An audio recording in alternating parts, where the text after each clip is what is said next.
Hello and welcome to Connect and Collaborate. I am Alex Hopkins, your on air producer, and I am excited because this week we are talking energy in Colorado. And there is a lot to talk about in the energy industry, particularly with the election coming up, but we'll get into that a little bit later. In studio, I have with me Dan Haley. He's the president and CEO of Colorado Oil and Gas Association, better known as COGA. So, how are you doing today, Dan? Doing great. Thanks so much for having me. I appreciate that. Yeah, of course. We're happy to have you. And actually, you've been on the show a few times, Right. but you have been with us only on phone. So thank you so much for joining us in studio Absolutely. today. It's great to be here. Yeah, you're a busy guy. Right. Busy guy, especially this time of year. So let's talk a little bit about you and your background and how you ended up in the oil and gas industry. If you've been a Colorado native, it's not that hard to just fall in line Right. with that Right. industry. But let's talk about you. Sure. So I am a Colorado native, born and raised here. Went to school at the University of Wyoming and got a journalism degree, and worked in daily newspapers for about 20 years, including in Wyoming, and then moved back to Colorado, which was my home, and wanted to be here and raise a family here. So spent 13 years at the Denver Post. The final 4, I was the editorial page editor. Left the Denver Post about 7 years ago, and have had sort of an interesting mixed career since then. I did some corporate communications work, did some political and media consulting, and one of the groups that I was working for was the Colorado Oil and Gas Association. And about 3.5 years ago, I was named CEO of the organization. I've been doing that ever since, and advocating for the more than 100,000 men and women who work in Colorado's oil and natural gas industry. Yeah, which is a huge industry for Colorado. But that's wonderful. I guess I didn't realize that you Yeah. had a journalism background. So it's exciting. The more that I hang out here, the more I realize people into journalism. And as you know, it's got some flames behind it right now with the different administration coming through. It's under fire a little bit. So Yeah, absolutely. hopefully we can get people to trust journalism again, right? Absolutely, I think it's one of the most important things that we have, a pillar of our society here in the United States, and you need that fourth estate to be watching what others are doing. And I know that journalists work hard to hold people accountable, including the oil and natural gas industry. And so one of our goals is to work with them and really hopefully explain to them what we're doing and why we're doing it, and so they can relay that to their readers or viewers or listeners. Absolutely. So let's talk a little bit about COGA, right? How was that formed and where has it grown through? Sure. So COGA began in 1984. And so we've been around for a couple decades, and our main goal is to advocate for the oil and natural gas industry. And the way I always shorthand it with people is to say that if we're doing our job properly, our members will be able to do their jobs and to responsibly develop resources here in Colorado. So we have about 290 members that represent the entire value chain of the oil and natural gas industry here in Colorado. So that means those upstream producers and operators who are actually pulling the product out of the ground, those midstream companies that take that product and transport it down market. We also have some professional services firms who work in the oil and gas space. So anybody who's really connected with this industry can become a member of COGA. And it's been a fantastic organization. We work very hard to really, the bottom line is to create or work to create a more stable and predictable political and regulatory environment for our members to operate in. Wonderful. There's one word that you've used, or a couple of different words that you're using when you talk about COGA and the oil and gas industry in general: responsible, accountable, right? Those are heavy words, and those are words that are under fire right now for the energy industry as a whole. Let's talk a little bit about how you make sure that the oil and gas industry remains responsible and accountable. So it's our commitment to our state and to our communities that we're going to develop those minerals and those resources as responsible as possible. We understand that to operate in Colorado is to operate at a very high standard. We have among the toughest or the toughest rules in the entire country governing how we extract that resource. We have rules that protect our air, protect our water, and protect our service. And so our operators, when they come into Colorado, know that to work here is to operate at that high standard. And as I said, this is a commitment that we bring. We love this state. We love Colorado. I'm a Colorado native. I would never advocate for anything that I thought was hurting the environment or hurting the outdoors or anything else to impact Colorado. And I think another important point to note about our industry is our workers live here too, right? This not this nomadic band of employees that travel around. They live in the communities where they work, and so they have every reason to get it right every day, and they're raising their kids there. And I tell people all the time, we don't have access to our own air, we don't have access to our own water. So we want to make sure that we're getting it right and doing this in a responsible manner, because we drink that water and we breathe the same air that they're breathing. Absolutely. I love that. And thank you for sharing that insight. I think because the energy industry does get such flack, right? It's not that you guys work against each other. You're not anti-solar because you work for oil and gas. In fact, I'll tell you, the largest consumer of solar on the Western Slope is the oil and natural gas industry.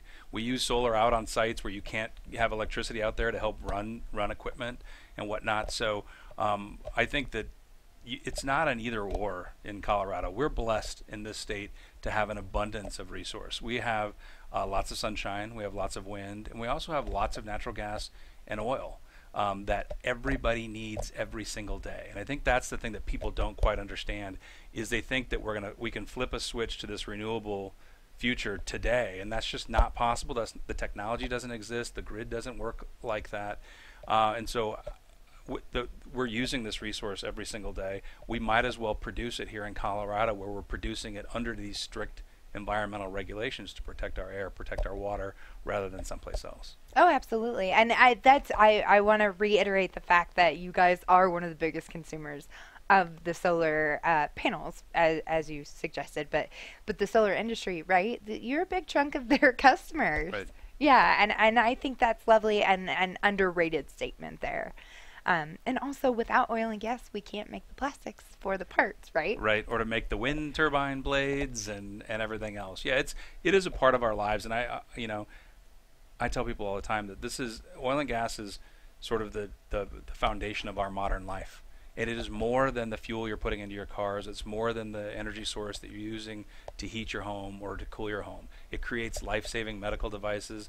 It helps create kayaks and boats and all these different things that we get to use to enjoy Colorado's outdoor resources. It literally creates the clothing on our backs and our iPhones, and so it is a part of our lives, and it's an important part of it. And we're gonna continue to need this. I know we can talk about renewables all day long, but if you look at the statistics, it continues to grow every year, the demand and the use of oil and natural gas.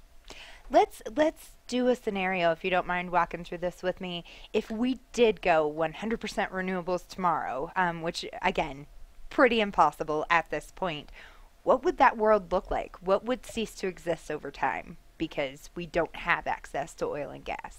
Well, I think so. The renewables would be just to power the grid and power your homes.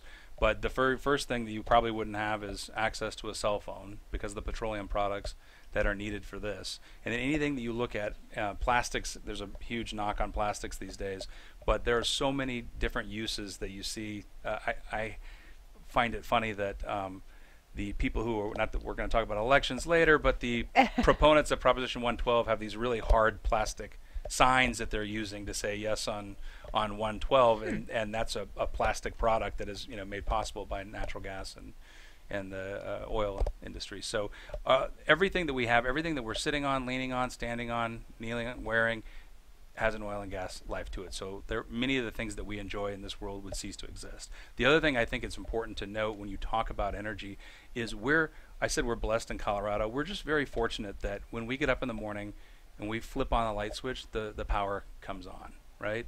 And our iPhone is fully charged. We're already ahead of about 1 billion people on the planet who don't have that resource, who don't have the ability to do that. And it's really kind of crazy that we're in Colorado, we can argue about which energy we want to use because Right. there's so much of it in so many different types. When other places on the planet, they don't have that luxury. Their lives shut off when the sun goes down. Their economy shuts off when the sun goes down. And they would love to have access to the energy that we have here in Colorado. You are right. We are very blessed for many reasons in Colorado. I moved here about 8 years ago. I'm not a native, so there are more of me than there are of you anymore. But I don't think that I realized when I first moved here what a huge industry oil and gas is in the Colorado economy. It's outstanding Yeah. how much oil and gas participates in this economy. So we've been working in Colorado since before statehood. The first well drilled west of the Mississippi was drilled down near Florence, Colorado in 1860. The first oil well drilled in the United States was 1859. So we've been at this as long as anybody in the country has. And we've been doing it, I would say, better, safer, and cleaner than anywhere in the country. Things really took off about 10 years ago with enhancements to hydraulic fracturing and the advent of horizontal drilling, where we were able to access oil and gas that people had considered, long off limits. Suddenly we were able to access that and produce it and give that to residents here in Colorado, but around the world as well. Wonderful. So let's lean into a little bit more of COGA and their role within the industry. And I know you mentioned that any industry that has anything and everything to do with oil and gas can become a member of COGA. But let's talk about specifics. If you don't mind going into some detail for me of how to become a member, or maybe something that you wouldn't think you could be a member. Sure. So if you can find our membership information online at coga.org, and or call us and we'll talk to you about being a member. And then there's certain benefits that you get from being a member, and one of that is our committee structure. We've got committees that talk about lots of different things. It's interesting as, like, we have a markets forum and a midstream committee that looks at how you take that product and transport it down the line, and how do you create new markets for it, so you can sell it to other countries and other places. We have a legislative committee, environmental health and safety regulatory committee, where we really get down and talk about what's happening at the state capitol, what's happening with our state regulator, the Colorado Oil and Gas Conservation Commission. How can we best work with either state lawmakers or those regulators when new regulations are coming online, and really get down into the weeds of oil and gas regulation and what's happening, what's impacting this industry. We also have other things that are just more fun. If people want it, we do a COGA quiz night where industry employees can come out and do like a trivia night, just ways to network, meet people in the industry, find those commonalities, those friendships. We have a great program called NGen, which is for emerging leaders, so people who have been in the oil and gas industry for about 3 to 8 years. It's a great leadership opportunity to learn from executives who will come in and talk about their leadership stories and how they got to where they are. Our industry is interesting, and in that we have a lot of baby boomers who are getting ready to retire, and there's a gap in between there that happened with the last big downturn in oil prices in the 1980s. So people my age, the sort of Gen Xers, there's not a lot of them in the oil and natural gas industry. So you have baby boomers, then you have a lot of millennials coming up who will be assuming leadership positions sooner in our industry than perhaps in other industries. So this NGen program takes a small cohort of them and really tries to train them up and get them engaged in the industry and become tomorrow's leaders. Wonderful. I like that a lot. Thinking about that, when I think of oil and gas, for whatever reason, I imagine, just somebody covered in dirt, right? And that sort of old school mentality, Yep. if you will. But you guys continue to stay on the cutting edge of technology all over the place, right? It's really cool. If the technology and innovation coming out of the oil and gas industry was coming out of someplace like Palo Alto, California, it would be the talk of the tech world. Instead, people think, oil and gas is old, it's dirty. They envision James Dean and Giant, covered in oil, and it's just not that way anymore. We have amazing technology, yet we've been trained to think that, Amazon is high tech, when really it's a guy, grabbing a book off of a shelf and sticking it in a box and putting it on a truck, and the truck drives to your house.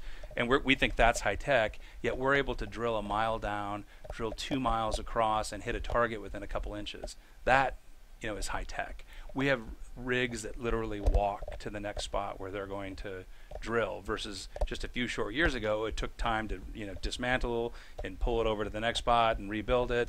And so the technology is just amazing, and it's making things better. It's reducing the nuisance factor of having oil and gas in your community if you're worried about noise or the odors, sand, different things like that. The technology is really taking care of those issues, which is fantastic for Coloradans, but great for our industry as well. Oh yeah, for sure. I definitely want to make sure that we get into these standards that we have, because we are the toughest in the nation on a lot of the oil and gas standards that we have. But before we do that, What are some future projects that COGA has going on? Can you tell us about any fun things that you've got on the horizon? Sure. Well, we have our annual meeting coming up on November 14th. It's a members-only event where we're going to talk about the past year, but really talk about the next year and where we're going as an industry after this election with new elected leaders in Colorado, sort of where we stand, how we're going to engage, and how we're going to go forward from there. And then we're already planning for our Mardi Gras ball, which comes up at the beginning of the year. And that is a great night for industry to get together, really celebrate, and we raise money for a worthy recipient. And we haven't chosen that recipient yet for next year. This year, in 2018, it was the Tennyson Center for Children, where we raised $332,000 for this very worthy organization that's doing amazing work for children here in Denver. And they're expanding out into Weld County and out into the Western Slope. And so that's been a fantastic thing as well that we've been able to help them with these big contributions. Oh, absolutely. Yeah, that's wonderful. And your Mardi Gras ball, excuse me, is one of my favorite events that I hear about year after year. It's a good event that you guys put on. And I like that you're waiting until November 14th for your members meeting. That is a significant date, I'm sure, due to this election. Right. Yeah, so I'm going to go ahead and switch gears here. I'm going to force you to talk about 112 a little Sure, bit, absolutely. Proposition 112. Absolutely. Yeah. So, as we know, Proposition 112 is asking all of our new build wells, right, to be 2,500 feet from any existing building and certain lands, too, right? Right. Yeah. Which would virtually make it non-existent. It would be impossible almost to have any new wells. Yep. Right? So essentially, this is a ban on the oil and natural gas industry. It makes 95% of the top 5 producing counties off limits to new oil and gas development. And what it does is a 2,500-foot setback. We currently have a 500-foot setback from occupied structures and a 1,000-foot setback from high occupancy structures like schools or apartment buildings. And so you think you go from 500 feet to 2,500 feet, that would be a 5 times increase. That's how I do math. Yet really smart people will tell you that it's actually 25 times larger. And I'll explain that. The setback is not just in one direction. It's in all directions. So suddenly your 2,500-foot setback, you got to draw a line all the way across, and you're at 5,000 feet, nearly a mile across. And then you draw a circle around that. And so now the surface acreage that you're taking off limits is 450 acres versus 18 acres for that 500-foot setback. So you're going from 1,800 acres to 450 acres off limits. That's a 26 time increase from 500 to 2,500 feet. And when you draw that 450 acre circle and you begin putting these contiguous circles around the state, you see that whole map get knocked off to where you can't have development. And the reason why is they're not just doing a setback from occupied structures, they're including what they call vulnerable areas, which include parks and open space and ball fields and waterways, but also intermittent streams. So suddenly you have a dry creek bed in a rural area, and you have to have a setback of 2,500 feet from that dry creek bed, and not just from the wellhead, but from the entire oil and gas facility and also pipelines. So now you have pipelines in rural areas needing to be set back from dry creek beds, which is really troublesome. Pipelines are the best, safest way to transport that product in or out of the state, and now you have to have setbacks from that as well. So that's why you see so many people saying this is too extreme for Colorado. That's why Governor Hickenlooper is opposed to it. Former Governor Bill Ritter has come out opposed to this. He's one of the people who was the architect for many of these tough rules in Colorado. He wanted this new energy economy, a 100% renewable guy, yet he says this is not the Colorado way. We don't just put these blunt instruments in state law. We sit down around a table and have a conversation, and that's not happening with this. Congressman Jared Polis from Boulder, who's running for governor, opposes this because it's too extreme, because of the fact that it would eliminate up to 147,000 jobs over the next 11 years. And what's interesting about that is 77% of those jobs are outside of our industry, because the oil and natural gas industry is considered a primary employer in Colorado, which means for every one job that we create, 4 or 5 are created elsewhere in the economy. Some to support that job, just some because that job exists. So you would see the economic devastation across the state if this were to pass, which is why you see so many people coming out and saying we don't want this. The Weld County commissioners, where 90% of the oil is produced in Colorado, said we don't want this for Weld County, we don't want this for Colorado. The city of Thornton, an area that does have some concerns about oil and natural gas development, has said this is too extreme. We don't want it for Thornton, we don't want it for Colorado. Right, and that's lots of information. Sorry, I just kind of threw it all out there at one time. No, I like it. No, I really appreciate it. I've had a few times to talk about 112, and it's definitely a tough, I think maybe decision for some people on this ballot. But to know that Jared Polis, who is running for governor and has a very has come out and said he's a 100% renewables guy. Right. It's even too extreme for him. Right. Right. And I think that should be taken into consideration, that a lot of our government leaders feel that way. Right. You see chambers of commerce.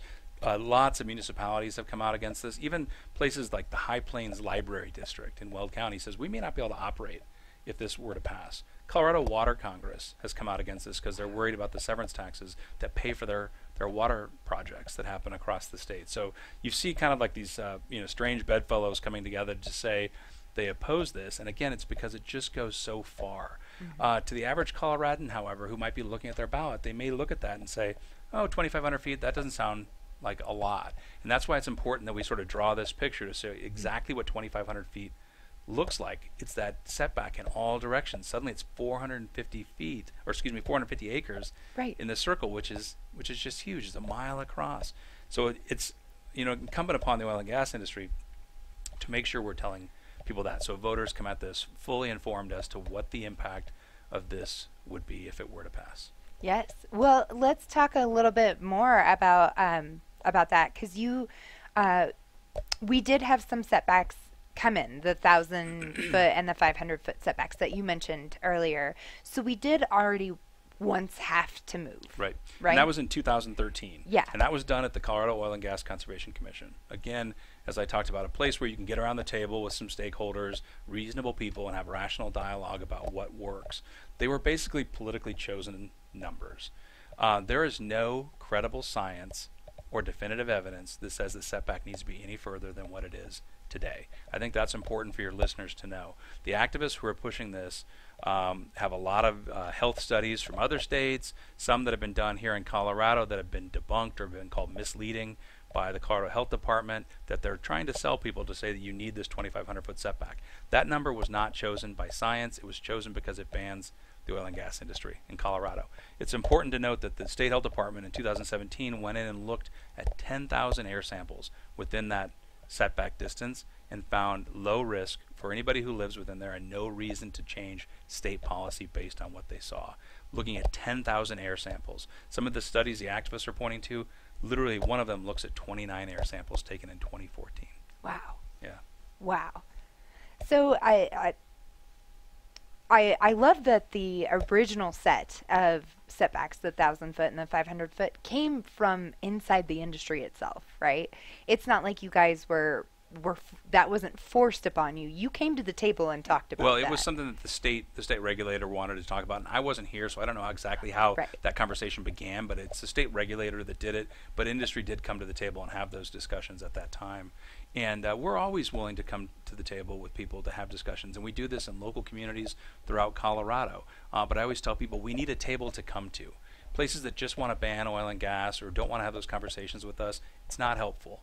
We need to be able to sit down and have the hard discussions with people to find out how we can meet those communities' unique needs. These are not fun conversations. They're not pretty. They don't get the headlines that fracking bans and things like that do, but they're important. It's how we do business in Colorado. Right. Governor Hickenlooper calls it the Colorado way, and it literally is. You get down and you sit at a table and you hash it out and you find something that works for you. Works for industry, works for our neighbors as well. Absolutely. In this last minute here, Dan, any last thoughts you want to leave our audience with? I just want to say that we're going to need this product, oil and natural gas, for the long haul. And it's important that if this were to pass, it just means it's going to be developed someplace else. And that the money and taxes that go to our communities to build hospitals and parks and rec centers will just end up in other states. I think this product ought to be developed here in Colorado under these strict environmental standards that we have today. I completely agree with you. Thank you again, Dan Haley, President and CEO of Colorado Oil and Gas Association, better known as COGA. Thanks for joining me on Connect and Collaborate. Be sure to like and subscribe to our YouTube page while you're here. Check out this podcast and more at cobrt.com/radio-podcast. Have a wonderful day. Thank you. Thank you.